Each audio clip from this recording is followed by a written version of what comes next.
कि उसने अपने JF-17 से हमारे S-400 व ब्रह्मोस मिसाइल बेस को नुकसान पहुंचाया, जो कि बिल्कुल गलत है। दूसरा, उसका ये भी मिस इन्फॉर्मेशन कैंपेन था कि हमारी एयरफील्ड जो कि सिरसा,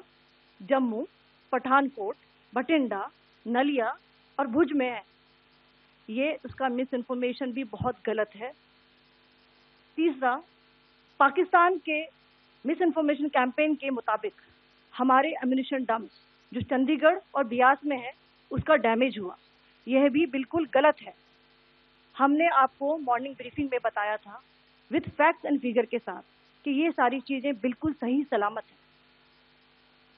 अब मैं आपको बताना चाहती हूँ कि पाकिस्तान के एक प्रेस कॉन्फ्रेंस में ये बात की गई थी कि उनके सीनियर मिलिट्री ऑफिसर्स जो कि पूरी तरह से ये भ्रामक है और तथ्यों से दूर है कि पाकिस्तान की ओर से ये झूठा आरोप भी लगाया जा रहा है कि भारतीय सेना ने मस्जिदों को नुकसान पहुंचाया।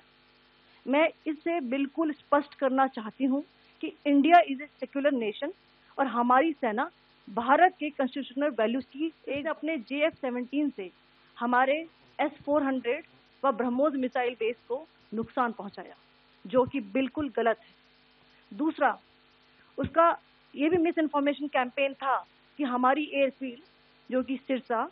जम्मू, पठानकोट, बठिंडा, नलिया और भुज में है, ये उसका मिस इन्फॉर्मेशन भी बहुत गलत है।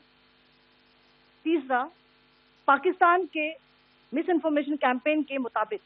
हमारे एम्यूनिशन डम्प्स जो चंडीगढ़ और बियास में है उसका डैमेज हुआ, यह भी बिल्कुल गलत है। हमने आपको मॉर्निंग ब्रीफिंग में बताया था विद फैक्ट्स एंड फिगर के साथ कि ये सारी चीजें बिल्कुल सही सलामत हैं। अब मैं आपको बताना चाहती हूँ कि पाकिस्तान के एक प्रेस कॉन्फ्रेंस में ये बात की गई थी कि उनके सीनियर मिलिट्री ऑफिसर्स जो कि पूरी तरह से ये भ्रामक है और तथ्यों से दूर है कि पाकिस्तान की ओर से ये झूठा आरोप भी लगाया जा रहा है कि भारतीय सेना ने मस्जिदों को नुकसान पहुंचाया। मैं इससे बिल्कुल स्पष्ट करना चाहती हूं कि India is a secular nation और हमारी सेना भारत के कॉन्स्टिट्यूशनल वैल्यूज की एक